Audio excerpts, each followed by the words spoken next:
அடுத்து எதை பற்றி பார்க்க போகிறோன்னா ஜேம்ஸ் வெப் கேம். என்னன்னு தெரியுதா? ஞாபகம் இருக்கா?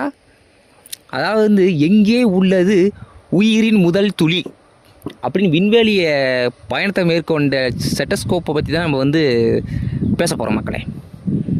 ஸ்டெத்தஸ்கோப் துளை நுண்ணோக்கி, அதுக்கப்புறம் ஸ்டெத்தஸ்கோப்பு. ஏன்டா எங்கன்னா பைத்தியக்காரன் நினச்சியா? இதெல்லாம் வந்து எப்படி சொல்கிறதுன்னா தொலை தூரம் இருக்கிற பொருளை கூட பார்க்க முடியுமா? அதாவது வந்து இப்படி சொல்கிற ஒரு பெஸ்ட் இஸ் பெஸ்ட். இப்போ இருக்கிறத விட 1000 மடங்கு அதே சொல்கிறது ரொம்ப பெஸ்ட்டாமா.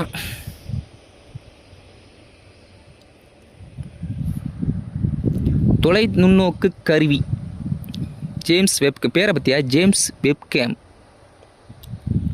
இதோட கான்செப்ட் என்ன அப்படின்னா, இப்போது சிம்பிள் கான்செப்ட் தான் மக்களே, ரொம்பலாம் அதிகமாக பேச தேவையில்லை. இதை பற்றிலாம் சிம்பிள் கான்செப்ட் தான். இது வந்து ஒரு பைத்தியக்காரத்தனமான ஒரு எப்படி சொல்கிறது, மக்கள் நம்பிட்டு இருக்கிற ஒரு பைத்தியக்காரத்தனமான ஒன்று. இது உலக நடைமுறையில் இருக்கிற பைத்தியக்காரத்தனமான ஒன்று தான் ஜேம்ஸ் வெப்கேம் என்ற ஒரு ப்ராஜெக்ட். இதை பற்றி வர பல பேர் வந்து எப்படி சொல்கிறது, ஓகே இப்படிங்களா எப்படி சொல்கிறது, ஓ மை காட் நாசா வந்து எப்படி சொல்கிறது, ஓகே அரிய வகை புகைப்படம் ஜேம்ஸ் கேம் வெப் வெளியிட்டு உள்ளது, ஒரு இது வரைக்கும் பார்க்காத கேலக்ஸியை வந்து பார்த்துருக்கு, அந்த கண்டுபிடிச்சிருக்கு, இதை கண்டுபிடிச்சி. ஏன்னா எங்களெல்லாம் முட்டாள் பையன் நினச்சியா? இல்லை நான் கேட்குறேன், ஏன்னா இவனுக்கு நிலாவுக்கு போனாலே இது சந்தேகமாக தான் இருக்குது அப்படின்னு ஒரு தியரி இருக்குது தெரியுமா? நம்ம அதை பற்றி பேச தேவையில்ல.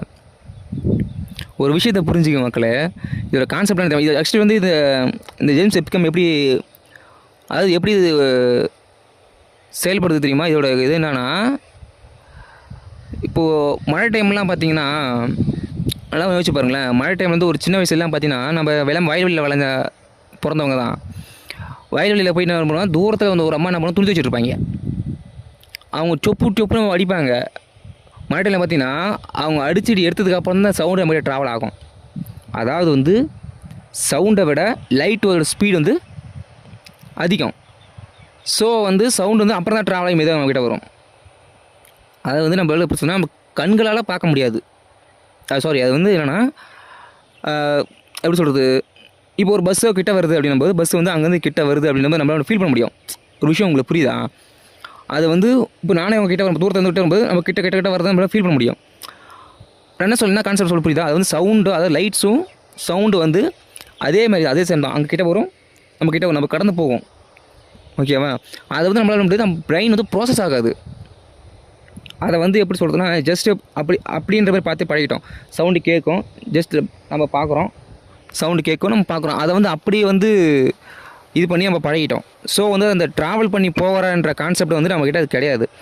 இது எப்படின்னா, சவுண்டு வந்து அங்கேருந்து ட்ராவல் ஆகி நம்ம ஏர் ட்ரம்ஸ் மூலியாக போகும், நம்ம யார் காதில் கேட்கும். ஓகேவா? சவுண்டு வந்து ட்ராவல் பண்ணி போகும், நம்ம கண்ணை கிராஸ் பண்ணி போகும், நம்ம கண் விழித்திரையில் பட்டு நமக்கு என்ன பண்ணுவோம், அந்த லைட்டுன்றது நமக்கு அந்த ஒளியாக வந்து ஆக்சுவலி ஒரு பிம்பமாக வந்து நமக்கு தெரியும். இது வந்து யூஸ்வலாக நடக்கிற ஒரு விஷயம். அதாவது வந்து ஒரு பஸ்ஸு வந்து தூரத்துலேருந்து கிட்ட வர்றது, கிட்ட வந்து நம்மளை கடந்து போகிற விஷயம் மாதிரி ஒரு விஷயத்தை புரிஞ்சுக்குங்க. இது எப்படி ஜேம்ஸ் வெப்கேம் என்ன பண்ணும் அப்படின்னா, இப்போ வந்து உயிர் துளியின் முதல் துளி அப்படின்னும் போது, இப்போ ஒரு வெடிப்பு ஏற்படுதுன்னு வச்சுங்களேன், உள்ள ஒரு சூப்பர்னோவால் ஒரு வெடிப்பு ஏற்படுதுன்னும் போது, அது அங்கேருந்து சவுண்ட் என்ன பண்ணும், கிராஸ் பண்ணி போயிட்டுருக்கும். ஓகேவா? அது ஒரு என்னென்னா, இன்னும் பல ஆண்டு காலம், அதாவது வந்து தூரத்தில் நடக்கும்போது வந்து அங்கே வந்து இந்த செயல்பாடு வந்து நடந்துக்கிட்டு இருக்குமாமா. அதாவது வந்து அங்கே செயல்பாடு வந்து நடந்துக்கிட்டு அங்கே வந்து ட்ராவல் பண்ணிக்கிட்டு இருக்குமாமா. இதால் வந்து ரொம்ப தூரத்தை, அப்போ எனக்கு தெரியாதுப்பா, சொன்னது தான் தெரியும் எனக்கு வந்து இது வந்து நான் சொல்லலை, இந்த தேரி வந்து சொன்னது தான் எனக்கு தெரியும். தூரத்தில் இதால் தான் பார்க்க முடியுமில்ல, எல்லாத்தையும் விலைக்கு விட்டுட்டு இதெல்லாம் பண்ணோம்னா தூரத்தில் அதை போயிட்டு அதை கேப்சர் பண்ணிவிடுமா. கிராஸ் பண்ணி போய் கேப்சர் பண்ணும்போது உலகத்தில் வந்து முதல் உயிர் எப்படி உருவாக்கின்றதை கண்டுபிடிச்சிருவாங்களாமா. இதுதான் வந்து கான்செப்டான். இப்படி கேட்கும்போது பைத்தியக்காரத்தனமாக தெரியுதா இல்லையா? ஒரு விஷயத்தை புரிஞ்சுங்களேன். சரி, வந்து உன்னோட கான்செப்ட்டுக்கு நான் வரேன்டா. ஒன்றும் இல்லை, இப்போ வந்து அந்த லைட் வந்து ஆக்சுவலி வந்து அங்கேயே வந்து இப்போ ட்ராவல் ஆகிட்டு இருக்குன்னு வச்சுக்கோங்க. சரி, அப்போ வந்து ஏதோ ஒரு ஈர்ப்பு விசை மூலமாக வந்து இப்போ உங்கள் கணக்குக்கு நான் வரேன். இப்போ பிளாக் ஹோல் வந்து எல்லா லைட்ஸும் உள்ளே இழுத்துக்கணும்னு வச்சிங்களேன். இப்போ வந்து அதாவது ஒரே பஸ்ஸை இழுத்து பிடிச்ச மாதிரி ஒரு இடத்த சுற்றிட்டு இருக்குன்னு வச்சுக்கோங்க. கான்செப்ட்டுக்கு நான் வரேன். இதால் வந்து இவ்வளோ தூரம் பார்க்க முடியும் அப்படின்னும்போது, இது வந்து ஆக்சுவலாக ஒரு எக்ஸ்ரே கிடையாது, நம்ம ஸ்கின்னை பிறந்துக்கிட்டு போயிட்டு எலும்பை பார்க்குறதுக்கு. ஸோ புரியுதா உங்களுக்கு? இப்போ அதாவது இவ்வளோ மில்லியன் கணக்கான இயர்ஸ்க்கு முன்னாடி வந்து ஒரு விஷயம், ஒரு வெடிப்பை ஏற்படுத்தும் போது உயிரின் முதல் துளியை விட்டுரு. சரி, உயிரின் முதல் துளியே உருவாகிருக்கு. அதுக்கு முன்னாடி எவ்வளோ ரியாக்ஷன் நடந்திருக்கும், எவ்வளோ வெடிப்புகள் நடந்திருக்கும். ஒரு ஸ்டார்ஸ் வந்து உருவாகும், ஒரு ஸ்டார்ஸ் அழியும். எவ்வளோ விஷயங்கள் இருக்குது, எவ்வளோ எரிக்கல்கள் கிராஸ் ஆகும். ஏண்டா ஒரு ஒரு ஆக்சுவலாக ஒரு எரிக்கலோ கிராஸ் ஆகுதுன்னும் போது அந்த லைட்ஸ் மூவ் ஆகி வரும். புரியுதுங்களா? அந்த லைட்ஸ் மூவ் ஆகி வரும்போதுன்றது உன் கண்ணுக்கு முன்னாடி நான் கையில் லுக்கின்னு அப்படி நீட்டுறன்னு வச்சுக்கோங்களேன். அப்போ அந்த கை தெரியுமா, இல்லை கைக்கு அங்காண்ட இருக்கிற வெடிப்பு தெரியுமாடா? கூமுட்டா குக்கர்களா? ஏண்டா நீங்கள் சொல்கிறீங்களா கான்செப்ட் எதுங்க ஒத்து போதாடா? இது வர எடுத்து சொல்கிறேன். 3 வருஷமாக வந்து கண்டுபிடிச்சாங்களாம். இந்த கன்றாவியை கண்டுபிடிச்சி பல தடவை ஃபெயிலியர் ஆகி ஆணி போட்டுருவானுங்கப்பா மேலே. இல்லை, எனக்கு வந்து இது என்ன கான்செப்ட்னே புரியல. எனக்கு உண்மையிலே வந்து இது வேறு கான்செப்டா, இல்லை சத்தியமாக சீரியஸாக இதுதான் கான்செப்டா? இது வந்து ஒரு யூடியூப்பில் வந்து பிரபலமான சொல்கிறது 5 மில்லியன் 7 மில்லியன் வச்சுருக்கிறவர் தாங்க, சப்ஸ்கிரைபர் வச்சுருக்கிறதாங்க கண்டிப்பாக சொன்னார். இது வந்து நான் எப்படி சொல்கிறதுனா, சீரியஸாக அவர் தான் சொன்னார் இந்த கான்செப்டை.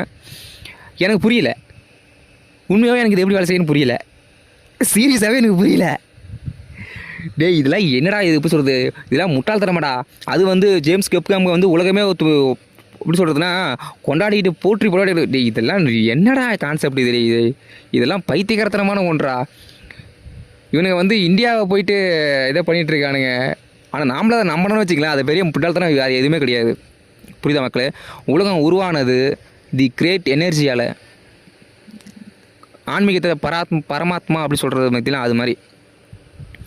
இங்கே வந்து ஒழுங்காற்ற அமைப்பாக தான் ஃபர்ஸ்ட் என்ன இருக்கணும், அதுவாக உருவாகி இருக்கணும். நான் திரும்ப சொல்லுவேன், அதே தான், சேம் கான்செப்ட் தான். இங்கே வந்து ஒன்றுலேருந்து, அதாவது வந்து ஏதாவது ஒன்றுலேருந்து ஒன்று உருவாகாது அப்படின்ற கான்செப்ட் பொய். ஓகேவா? இந்த கான்செப்ட்டு பொய். ஏதாவது ஒன்றுமே இடத்துல வந்து ஒன்று க்ரியேட் ஆகும், இதுதான் உண்மை. இந்த கான்செப்ட் தான் உண்மை. நம்ம எப்போ இருக்கிற செயல், அதாவது எப்பயுமே நடைமுறையில் இருக்கிற கான்செப்ட் பொய். அதனால தான் இப்போ நாமளாக நின்றுட்டுருக்கோம். இப்போ இது எல்லாமே அதனால் வந்தது தான். ஒன்றுமே இல்லாமல் இடத்துலேருந்து வந்தது தான் நம்ம எல்லாருமே. ஒன்றுமே இல்லாமல் இடத்துலேருந்து வந்தது தான் எல்லாமே. இருள்ன்றது தான் முதல்ல க்ரியேட் ஆகிருக்கணும். 2 இருள்லேருந்து எனர்ஜி க்ரியேட் ஆகிருக்கணும். எனர்ஜியிலேருந்து ஒழுங்கற்ற அமைப்பாக எனர்ஜி க்ரியேட் ஆகிருக்கணும். உருவாக்கம் கொண்டு ஒழுங்கற்ற அமைப்பாக உருவாகி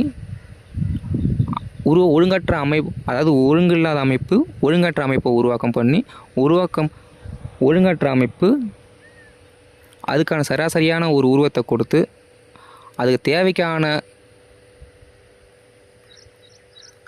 உயிரினமாகவோ இல்லை மற்ற நம்மளோட கான்செப்டில் இல்லாத ஆப்ஜெக்டாக உருவாகி அதுக்கப்புறம் எலமெண்ட்ஸ், அதாவது ஐம்பூதங்கள் சொல்கிற காற்று, நீர், அதுக்கப்புறம் கிரியேட் ஆகி அதுக்கு தகுந்த உயிரினங்களை உருவாக்கி நம்ம 2 பேசிகிட்ருக்கோம். நம்ம டெக்னாலஜி உருவாக்கலையா, செல்ஃபோன், அது மாதிரி. இதுதான் உண்மை. புரியுதுங்களா? இதை கொண்டு போயிட்டு ஜேம்ஸ் கெப்காம்லாம் பேசிகிட்டு இருந்தால் செட் ஆகாது. சரி மக்களை, ரொம்ப நேரம் பேசிகிட்டு இருக்கோம். நம்ம அடுத்த வீடியோவில் சந்திப்போம். கமெண்ட் பண்ணுங்கள், ஷேர் பண்ணுங்கள், சப்ஸ்கிரைப் பண்ணுங்கள். உங்களுக்கு கருத்துக்கள் ஏதாவது இருந்தால் கமெண்ட் பண்ணுங்கள். நன்றி.